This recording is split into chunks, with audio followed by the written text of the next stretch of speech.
Hello বন্ধুরা, আজকে আমি তোমাদেরকে একটা নতুন রেসিপি তৈরি করে দেখাবো। এই রেসিপিটা দেখতে যেমন সুন্দর, খেতেও খুব টেস্টি, টক ঝাল মিষ্টি একটা রেসিপি। এটি দক্ষিণ ভারতের লোকেদের বেশ ফেভারিট খাবার। এই খাবারটা তৈরি করার জন্য যে যে উপকরণ লাগে সেগুলোই শীতের সিজনে খুব ভালো পাওয়া যায়, তাই আমি এই সময় তোমাদের তৈরি করে দেখাচ্ছি। আর এটি ঘরে থাকা উপকরণ দিয়ে খুব সহজে যে কোনো সময় তৈরি করা যায়। এবার আমি একটা গামলার মধ্যে 1 কাপ পরিমাণে সুজি নিয়ে নিচ্ছি এই রেসিপিটার জন্য। 1 কাপ সুজি মানে 100 গ্রাম সুজি, আর এখানে হাফ কাপ পরিমাণে দই দিয়ে দিলাম, মানে 50 গ্রাম দই। ওজন হিসাবে বললাম, কাপ মেপে বললাম, যেটা তোমাদের সুবিধা হয় তোমরা সেভাবে তৈরি করতে পারো। এবার আমি দই আর সুজিটাকে সামান্য একটু জল দিয়ে ভালো করে মিশিয়ে নেব। আর এখানে আমি সুজি দিয়ে তৈরি করছি, তোমরা চাইলে আতপ চাল, মটর ডাল, বিউলির ডাল, ছোলার ডাল, এই সমস্ত চাল আর ডাল জলে ভিজিয়ে রেখে মিক্সিং বলে পেস্ট করে নিয়েও এরকম একটা মিশ্রণ তৈরি করতে পারো। তার সঙ্গে আমি যা যা দেবো সেই উপকরণ দিয়ে এই রেসিপিটা তৈরি করা যাবে। এই রেসিপিটার নাম হচ্ছে আপ্পে। এখন আমার মিশ্রণটা তৈরি হয়ে গেছে। এর মধ্যে আমি সবজি দিয়ে দিচ্ছি। 1 চামচ পরিমাণে টমেটো কুচি দিয়ে দিলাম ফার্স্টে। এরপরে 1 চামচ পরিমাণে গাজর কুচি দিয়ে দিলাম। এরপরে 1 চামচ পরিমাণে ধনেপাতা কুচি দিয়ে দিলাম। এরপরে 1 চামচ পরিমাণে ক্যাপসিকাম কুচি দিয়ে দিয়েছি। এরপরে 1 চামচ পরিমাণে পেঁয়াজ কুচি দিয়ে দিলাম। এরপরে হাফ চামচ পরিমাণে কাঁচা লঙ্কা কুচি। এবার এই সমস্ত সবজিগুলোকে আমি ওই সুজির বেটারের সঙ্গে ভালো করে মেখে নেব।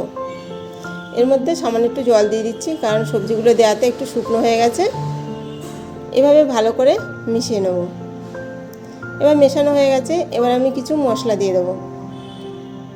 এই বেটারের সঙ্গে আমি ফার্স্টেই দিয়ে দেবো বেকিং সোডা।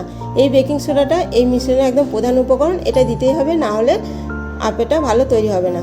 এখানে আমি সামান্য একটু লঙ্কার গুঁড়ো দিয়ে দিলাম, আর দিয়ে দিচ্ছি হাফ চামচ পরিমাণে নুন। লঙ্কার গুঁড়োটা যে যেমন ঝাল খায় সে সেরকম পরিমাণ দিতে পারো। এখন আমি দিয়ে দিলাম হাফ চামচ পরিমাণে গোলমরিচ গুঁড়ো, আর দিয়ে দিচ্ছি হাফ চামচ পরিমাণে চাট মশলা, আর দিয়ে দেবো ধনে জিরে একসঙ্গে ভেজে গুঁড়ো করে নিয়েছি, সেই গুঁড়ো হাফ চামচ পরিমাণে দিলাম। এতে ফ্লেভারটা ভালো হবে আর আপ্পের ফ্লেভারটাও দারুণ হবে। এবার এই মশলাগুলো আমি ভালো করে মিশিয়ে নেব। মিশিয়ে আমি কিছুক্ষণ সময়ের জন্য ঢাকা দিয়ে রেখে দেবো।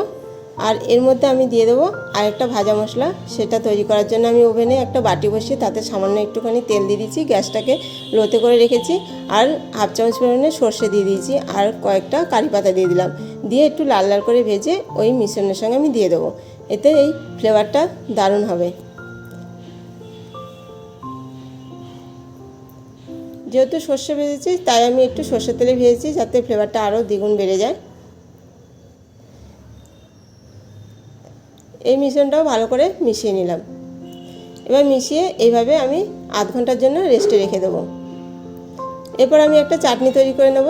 তার জন্য একটা মিক্সিং বলে 2 চামচ পরিমাণে বাদাম দিয়ে দিচ্ছি, আর কয়েক টুকরো নারকেল দিয়ে দিলাম, আর কয়েকটা কারি পাতা দিয়ে দিচ্ছি, আর 2খানা কাঁচা লঙ্কা দিয়ে দিচ্ছি, আর 2 কোয়া রসুন দিয়ে দিলাম, আর দিয়ে দেবো খানিকটা ধনেপাতা।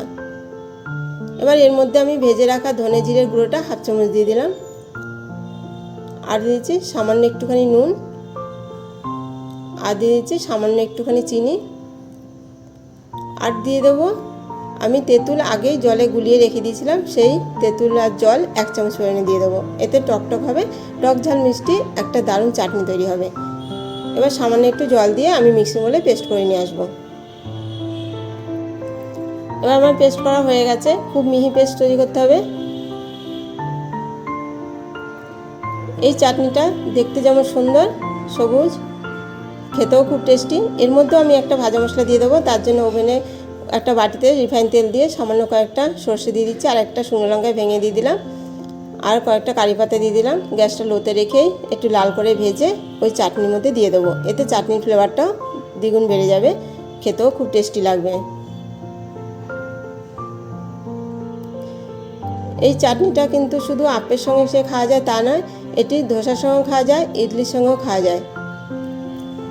এবার আমার মেশানো হয়ে গেছে। এবার এটাও আমি রেখে দেবো। এরপরে আমার মিশ্রণটা কীরকম হয়েছে দেখে নাও। ঠিক এরকম বেটার তৈরি করতে হবে, যাতে চামচে করে তুলে তুলে আপ্পের প্যানে দেওয়া যায়।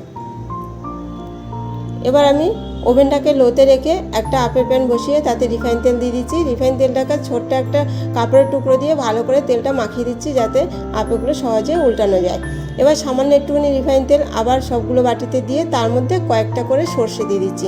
এই সর্ষেটা যখন ভাজা হবে আপের মধ্যে তার ফ্লেভারটা যাবে আর খেতেও খুব ভালো লাগবে, ফ্লেভারটাও ভালো হবে। এবার আমার সর্ষে দেওয়া হয়ে গেছে। এরপর আমি বেটারটা 1 চামচ করে খুব আস্তে আস্তে সবগুলো বাটিতে দিয়ে দেবো, যাতে সাইডে পড়ে না যায়। সাইডে পড়ে গেলে তাহলে একটার সঙ্গে একটা জয়েন্ট হয়ে যাবে। এবার আমার সমস্ত বেটারটাই দেওয়া হয়ে গেছে, সমস্ত বাটিতেই দেওয়া হয়ে গেছে। এভাবে দিয়ে গ্যাসটাকে মিডিয়ামে রেখে আমি ঢাকা দিয়ে 5 মিনিট হতে দেব। 5 মিনিট পরে আমি তোমাদের দেখিয়ে দিচ্ছি কেমন তৈরি হয়েছে। পেছনের কালারটা খুব সুন্দর লাল হয়েছে, মাঝখানে 3টে আগুনের ফ্লেভারটা একটু জোরে লেগেছে, তাই সেগুলো একটু বেশি লাল হয়েছে। সাইডগুলোতে একটু কম লেগেছে, তাই ওগুলো একটু হালকা কালার হয়েছে, কিন্তু দুটো কালারই দেখতে খুব সুন্দর হয়েছে। এবার উল্টে দিয়ে ওই পিঠটাও আমি আরেকটু হতে দেবো, 3-4 মিনিট আবার ঢাকা দিয়ে রেখে দেবো। এরকম গ্যাসটা মিডিয়ামে রেখেই, হাইতেও দেবো না লোতেও দেবো না, এভাবে উল্টে রেখে দেবো। এবার এই রেসিপিটা তোমরা তৈরি করে শুধু যে আপেল হিসেবে খেতে পারো তা নয়, সন্ধ্যেবেলা টিফিনেও খেতে পারো, সকালবেলা জলখাবারও খেতে পারো, আবার বাচ্চাদের স্কুলে টিফিনেও দিতে পারো। এবার আমার আরও 4 মিনিট হয়ে গেছে। এবার আমি তোমাদের নামিয়ে দেখিয়ে দিচ্ছি ডিশে কেমন সুন্দর লাগছে।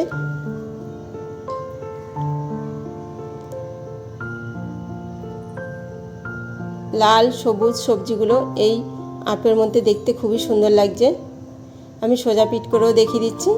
আমি এখানে শুধু আপে তৈরি করার যে চাটনি দিয়ে খাওয়া যায় তা নয়, এটা টমেটো সসের সঙ্গেও দারুণ লাগে খেতে। এবার আমি আপেগুলো সামনে পেছনে 2 পিঠই ঘুরিয়ে দেখিয়ে দিচ্ছি এবং ভেতরটা কীরকম নরম হয়েছে। বাইরেটা যেমন খাস্তা হয় ভেতরটা তেমনই নরম হয়, খেতেও খুব দারুণ লাগে। তোমরা একবার অবশ্যই বাড়িতে ট্রাই করে দেখবে, খেতে খুবই টেস্টি। আর 2 রকম চাটনি দেখিয়ে দিলাম, যে চাটনি করতে খুব ঝামেলা মনে করবে সে শুধু সস দিয়েও খেতে পারবে। এভাবে তৈরি করে খেয়ে আমাকে কমেন্ট করে জানাবে যে কেমন টেস্টি।